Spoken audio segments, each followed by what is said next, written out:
Want कि आप थोड़ा सा स्पेसिफायर्स के बारे में भी बताएं कि बिकॉज कुछ बच्चे होते हैं वो लैंग्वेज इम्पेयरमेंट के साथ और आईक्यू के इश्यूज के साथ भी होते हैं, तो इज इट कंपल्सरी कि इश्यूज हो बच्चे को?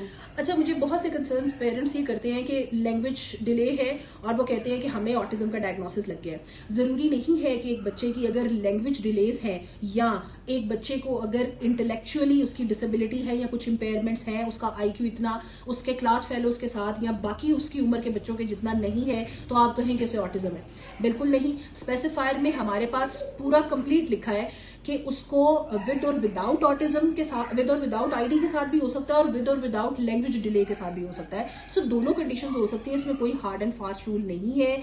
और इसके साथ साथ आपने खुद देखना होता है कि ये बच्चे के एक होता है कि एक शुरू से बच्चे के अंदर ये पैटर्न आ रहे हैं तो वो ऑटिज्म की तरफ ज्यादा जा रहा है। लेकिन अगर शुरू में बच्चा ठीक है, बीच में आके ये चंक आए, फिर ठीक हो गया, ये हो गया, तो वो ऑटिज्म, क्लासिक ऑटिज्म का केस नहीं है। वहां पे हम कहते हैं कि ये वर्चुअल ऑटिज्म का केस हो सकता है, जो कि क्लासिक ऑटिज्म नहीं है, लेकिन उसके जो सिम्टम्स हैं वो क्लासिक ऑटिज्म से मिलते जुलते हैं, लेकिन उसमें सिम्टम बहुत जल्दी वापस आ जाते हैं। जैसे ही आप स्क्रीन बंद करेंगे, 6-8 महीने का टाइम करेंगे, क्वालिटी टाइम स्पेंड करेंगे, बच्चे के अंदर दोबारा स्पीच भी आ जाएगी, उसके रेपिटेटिव बिहेवियर भी कम हो जाएंगे, जो कि ट्रू क्लासिक ऑटिज्म में नहीं होता। इतनी जल्दी रिकवरी पॉसिबल नहीं है। ठीक है मैम, तो अब कुछ मिलती जुलती कंडीशंस के बारे में भी बात कर लेते हैं कि ऑटिज्म से मिलती जुलती कंडीशंस कौन सी और हो सकती हैं which we need to rule out.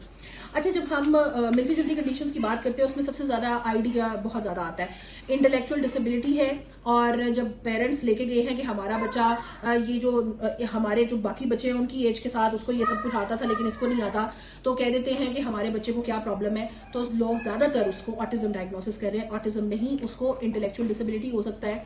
इसके साथ साथ एडीएचडी हो सकता है, जो बच्चे बहुत हाइपर एक्टिव होते हैं, इंपल्सिव होते हैं, वो विद और विदाउट ऑटिज्म भी हो सकते हैं। मतलब जरूरी नहीं है अगर हाइपर एक्टिव बच्चा है तो उसको साथ ऑटिज्म भी होगा, और जरूरी ये भी नहीं है कि उसको नहीं होगा। सो ये चीजें भी रूल आउट करनी पड़ती हैं। इसके अलावा हमें सोशल कम्युनिकेशन डिसऑर्डर की भी हम देखते हैं अक्सर के बच्चों को कम्युनिकेशन डिफिकल्टीज होती हैं, बच्चा बात अपनी पूरी प्रॉपर नहीं बता सकता, जरूरी नहीं है कि वो ऑटिस्टिक होगा। सो ये कुछ चीजें हैं जो हमें देखना पड़ता है। जैसे सेंसरी प्रोसेसिंग डिसऑर्डर है, वो भी आप रूल आउट करते हो। एंजाइटी के इश्यूज होते हैं, वो भी देखते हैं कि ये ऑटिज्म के अंदर ना आए।